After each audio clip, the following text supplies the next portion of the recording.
To test to see if your door switch is working, open up your refrigerator door and depress the switch manually, and if the lights turn off, then you know that your door switch is working properly.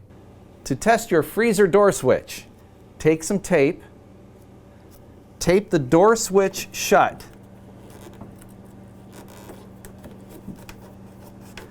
The door switch activates your ice maker. So close the door, wait 24 hours, and if you do not have any ice, then you know that your door switch is not working properly. And that's how you test if your door switch isn't working for your ice maker. Always refer to your installation instructions, as it is the primary source of information regarding your appliance.